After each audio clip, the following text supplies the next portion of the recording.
എല്ലാവർക്കും true stories by Malayali എന്ന YouTube ചാനലിലേക്ക് സ്വാഗതം. അപ്പോൾ ഞാൻ ഇന്ന് പറയാൻ പോകുന്ന വിഷയം എന്ന് പറഞ്ഞാൽ ബബ്ബബ്ബ എന്ന സിനിമയുടെ റിലീസിനെ പറ്റിയാണ്.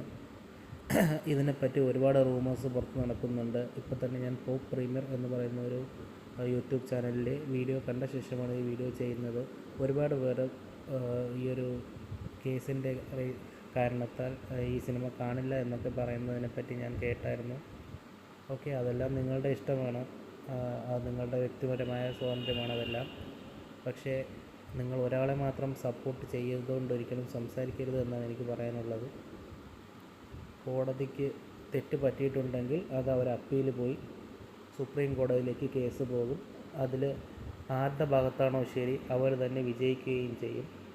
അതിൻ്റെ പേരിൽ നമ്മൾ ഒരിക്കലും ഒരു സിനിമയെ അതിനു മുന്നേ ഒരാൾ കുറ്റവാളിയാണ് എന്ന് കോടതി വിധിക്കും മുമ്പേ നമ്മൾ ഒരിക്കലും അയാളെ എതിർക്കാൻ നിൽക്കരുത്, അയാളെ ക്രൂശിക്കാൻ നിൽക്കരുത്. അങ്ങനെ വേണം പറയാം, അയാളെ ക്രൂശിക്കാൻ നമുക്ക് അനുവാദമില്ല. ഓക്കെ, ഇപ്പോൾ തന്നെ വേടൻ എന്ന് പറയുന്ന വ്യക്തിയുടെ പേരിൽ പോക്സോ കേസിൻ്റെ അലിഗേഷൻസ് വരെയുണ്ട്. നിങ്ങൾ ആരും എന്താണ് അയാളെ കുറ്റപ്പെടുത്താത്തത്? അയാളെപ്പറ്റി എന്താണ് ആരും സംസാരിക്കാത്തത്? സിദ്ദിഖ് എന്ന് പറയുന്ന നടൻ്റെ പേരിലും ഇതേപോലെ പോക്സോ അലിഗേഷൻസാണ് വന്നത് ഹേമ കമ്മിറ്റി റിപ്പോർട്ട് പ്രകാരം. അതിൻ്റെ ഒന്നും ഒരു പൊടി പോലും ഇപ്പോൾ കാണാനില്ല.